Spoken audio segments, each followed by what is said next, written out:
पत्नी के अलावा कौन सी महिला के साथ संबंध बनाने से मर्दों को पाप नहीं लगता है। दोस्तों, नारी चरित्र को समझ पाना किसी के लिए भी संभव नहीं हुआ है और न ही भविष्य में होगा। यहाँ तक कि स्वयं भगवान भी नारी चरित्र को पूरी तरह से समझ नहीं पाए। आज हम आपको बताएंगे कि चाहे आपकी पत्नी कितनी भी अच्छी क्यों न हो, किन 3 प्रकार की महिलाओं पर कभी विश्वास नहीं करना चाहिए, नहीं तो जीवन भर पछताना पड़ेगा। साथ ही हम इस वीडियो में यह भी चर्चा करेंगे कि क्यों अधिकतर कलयुग की महिलाएं अपने पतियों को धोखा देती हैं और अन्य पुरुषों के साथ संबंध बनाती हैं। तो दोस्तों, हम आपको एक छोटी सी कहानी के माध्यम से बताते हैं कि पत्नी के अलावा कौन सी स्त्री के साथ संबंध बनाने से मर्दों को पाप नहीं लगता है। दोस्तों, यह एक विशेष कहानी है जो करवा चौथ के व्रत, वैवाहिक जीवन और रिश्तों की सच्चाई को उजागर करती है। हमारे कलयुग में महिलाएं अपने पति की लंबी आयु और सुखमय जीवन के लिए करवा चौथ का व्रत रखती हैं, परंतु कई बार यह देखा गया है कि कुछ महिलाएं अपने पतियों से दूर होकर अन्य पुरुषों के साथ संबंध बनाती हैं। आखिर ऐसा क्यों होता है? इस प्रश्न का उत्तर इस कथा में छुपा है। तो दोस्तों, हम आपसे हाथ जोड़कर अनुरोध करते हैं कि इस वीडियो को अंत तक जरूर देखें, क्योंकि आधा अधूरा ज्ञान विष के समान होता है। आधा अधूरा ज्ञान व्यक्ति को कभी जीवन में सफलता नहीं दिला सकता। तो दोस्तों, चलिए कहानी को शुरू करते हैं। एक बार कैलाश पर्वत पर भगवान शिव और माता पार्वती आपस में वार्तालाप कर रहे थे। बातों ही बातों में देवी पार्वती भगवान शिव जी से कहती हैं, हे प्रभु, कृपया आप मुझे यह बताइए कि क्या एक पुरुष को केवल एक ही स्त्री से विवाह करना चाहिए या एक ही स्त्री से संबंध बनाना चाहिए और संभोग करना चाहिए? किंतु मैंने यह भी देखा है कि कुछ मनुष्य अनेक विवाह करते हैं, अनेक स्त्रियों से संबंध रखते हैं। क्या यह सही है? तब भगवान शिव जी देवी पार्वती जी से कहते हैं, देवी पार्वती, हम आपको इस समस्या का समाधान एक अत्यंत महत्वपूर्ण कथा से देना चाहते हैं, परंतु आपको इस कथा को शुरू से लेकर अंत तक पूरा अवश्य श्रवण करना होगा। तब देवी पार्वती जी भगवान शिव जी से कहती हैं, हे प्रभु, आप कथा सुनाइए, मैं कथा को अंत तक जरूर सुनूंगी। तब भगवान शिव जी देवी पार्वती जी को कथा सुनाते हुए कहते हैं, हे देवी पार्वती, किसी नगर में आनंद नाम का एक चोर रहता था। वह चोर छोटी मोटी चोरियां किया करता था और उन्हीं चोरियों से अपने परिवार का पालन पोषण करता था, लेकिन उन चोरियों से उसके पास उतना धन इकट्ठा नहीं होता था जिससे कि वह अपने घर का ठीक तरह से गुजारा चला सके। अब उसके मन में एक विचार आया कि मैं चाहे छोटी चोरी करूं या बड़ी चोरी, चोर के पकड़े जाने पर दंड तो मुझे उतना ही मिलेगा, तो क्यों न मैं एक काम करूं कि कोई बड़ी चोरी करूं। तब आनंद ने राजा के खजाने को लूटने की योजना बनाई। जब उस चोर ने सब कुछ सोच समझ लिया और योजना बना ली, तब रात होने पर आनंद किसी तरह छुपते छुपाते राजमहल में प्रवेश कर गया और जहां राजा का खजाना रखा था वहां पर पहुंच गया। वहां पहुंचने पर उसने देखा कि राजा के खजाने को कई सैनिक देख रेख कर रहे थे। जब चोर ने देखा कि पहरा बहुत सख्त है, तो आनंद को लगा कि उनकी आंखों में धूल झोंकना बहुत कठिन काम है। आनंद सोचने लगा, यहाँ तो साक्षात मौत के पैगंबर पहरा दे रहे हैं, अगर मैंने चोरी करने की गुस्ताखी की तो जीवित नहीं बच पाऊंगा। यही सोचकर आनंद उल्टे पांव लौट पड़ा। लौटते समय उसने सोचा कि खाली हाथ लौटने से अच्छा है कि कुछ न कुछ तो यहाँ से चुरा कर ही चलूं, जिससे मेरा यहाँ आना व्यर्थ न हो। तब आनंद के दिमाग में युक्ति आई कि राजा के कक्ष में चलना चाहिए, जहाँ राजा रात को सोता है और उस समय राजा अपने कपड़े उतारकर सो गया होगा। मैं राजा की पोशाक चुरा कर ले आऊंगा और वहीं पोशाक पहनकर मैं आसानी से कुछ धन चुराकर यहाँ से निकल जाऊंगा। तब सभी पहरेदार को लगेगा कि मैं राजा हूँ, इसलिए वे रास्ते में नहीं आएंगे और मेरा काम बड़ी आसानी से बन जाएगा। ऐसा सोचकर आनंद राजा के कक्ष के पास पहुंच गया। आनंद ने धीरे से पर्दा हटाकर झांक कर देखा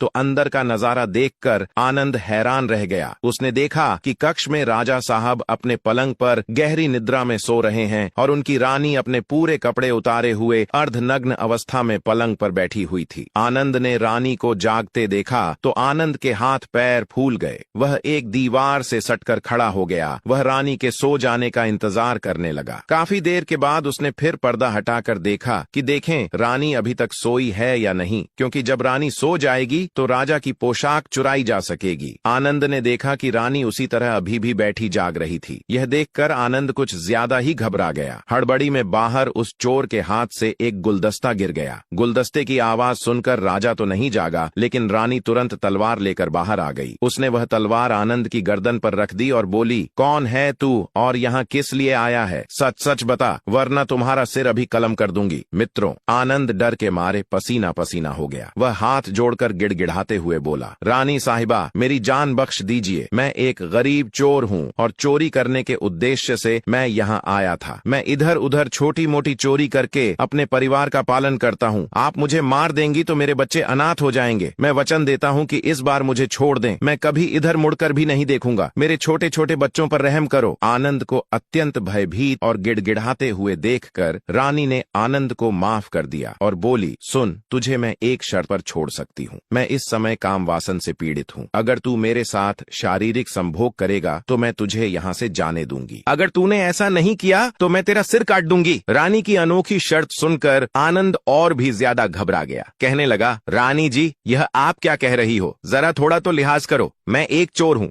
और आप इतने बड़े राज्य की महारानी हो। हमारा मिलन कैसे हो सकता है? मेरी क्या औकात जो मैं तुम्हारे साथ ऐसा करूं? मेरे लिए तो यह सोचना भी गुनाह है। रानी बोली, मैं कुछ नहीं सुनना चाहती। अगर तुझे अपनी जान प्यारी है तो मैंने जैसा कहा है वैसा कर, वरना मरने के लिए तैयार हो जा। दोस्तों, रानी का ऐसा प्रस्ताव सुनकर आनंद की जान हलक में अटक गई। वह सोचने लगा, आज मैं बहुत बड़ी मुसीबत में फंस गया हूँ। यदि मैं रानी की बात नहीं मानता हूँ तो भी मारा जाऊंगा और मानता हूँ तो भी मारा जाऊंगा। आज तो मेरा मरना पक्का है। आनंद बहुत बड़ी दुविधा में पड़ गया था। उसने सोचा, अब मैं क्या करूं? आखिरकार उसने रानी के साथ संभोग करने की बात स्वीकार कर ली और बोला, रानी साहिबा, मुझे 2 मिनट की मोहलत दे दो। मुझे बहुत जोर की पेशाब लगी है। पहले मुझे पेशाब करने दो, उसके बाद में आप जैसा कहोगी मैं वैसा करने को तैयार हूँ। रानी ने तुरंत इशारे से पेशाब करने को बता दिया। चोर चला गया और रानी वहीं खड़ी होकर उसके लौटने की प्रतीक्षा करने लगी। आनंद ने रानी की नजर से बचकर वहां से भाग निकला। भागते भागते जब वह द्वार पर पहुंचा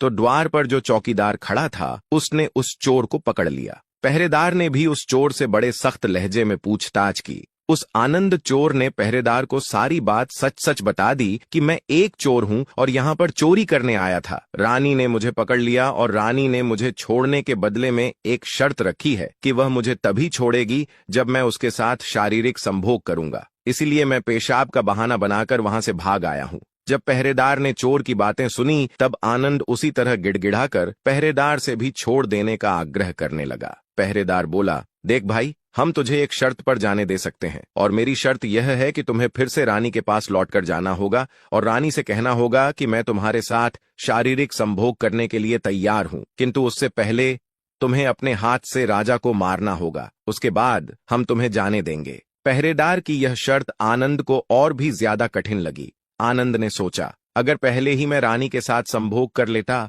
तो वैसे तो प्राण बच भी सकते थे, परंतु अब नहीं बचेंगे। अगर रानी से मैंने यह बात कही तो वह मेरा सिर काट देगी। अब तो आनंद को चारों तरफ मौत ही मौत दिखाई दे रही थी। वह चाहे इधर जाए या उधर, उसे तो मरना ही मरना है। अब आनंद विवश हो गया तो मजबूर होकर आनंद पीछे को लौट गया और रानी के पास जाकर बोला, रानी साहिबा, हम तुम्हारे साथ शारीरिक संभोग तो करेंगे, लेकिन मुझे एक बात का डर है। अगर उस समय राजा साहब जाग गए तो ना आप बचोगी ना ही मैं बचूंगा।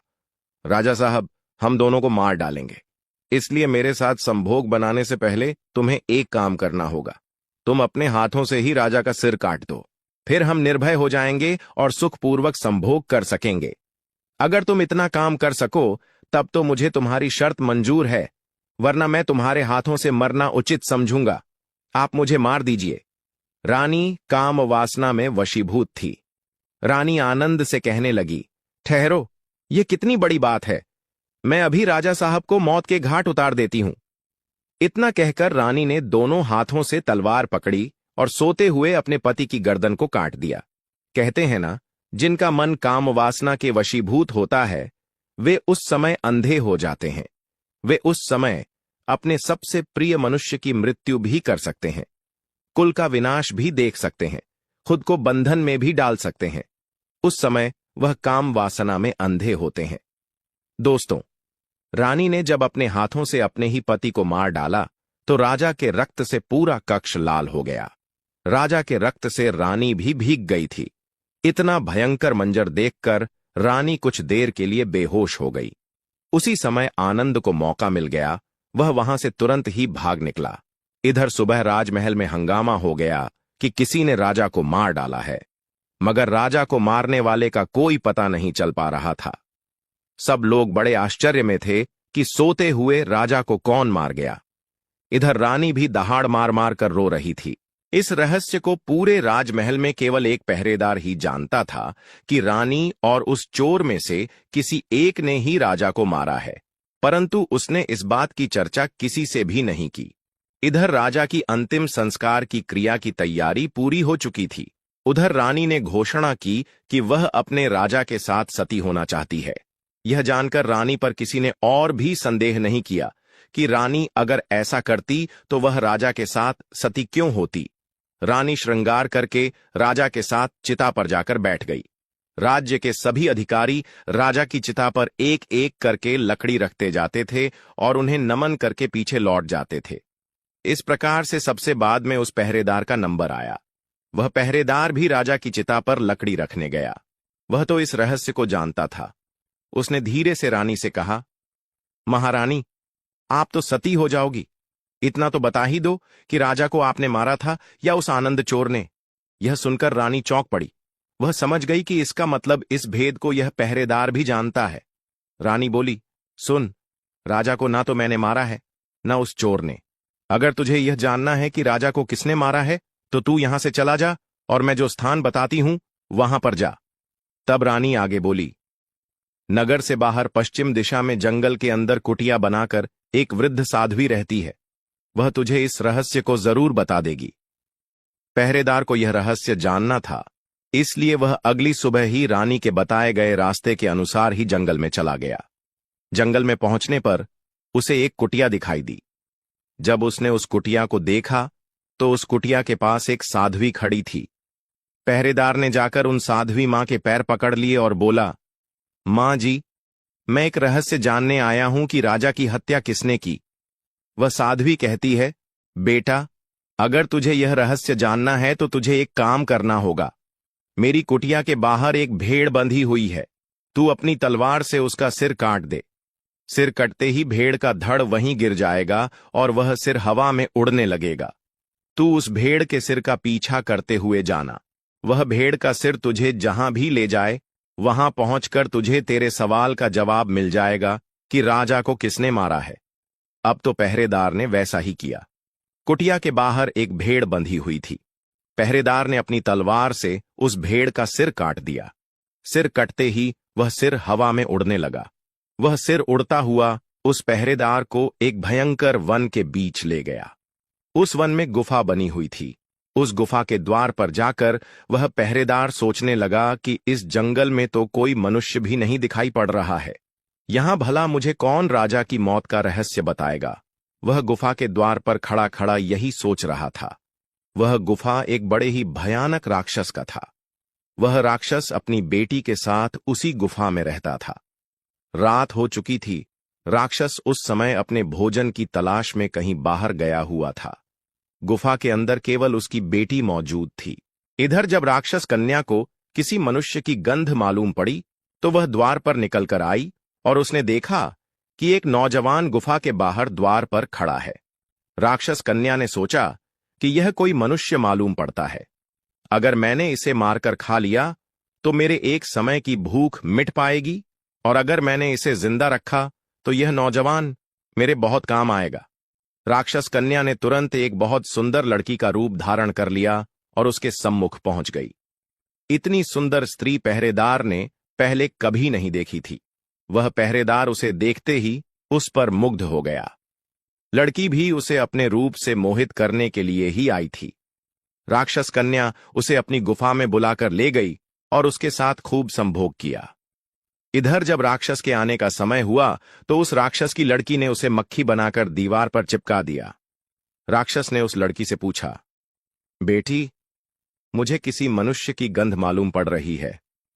मुझे लगता है कि कोई चोर हमारी गुफा में घुस आया है।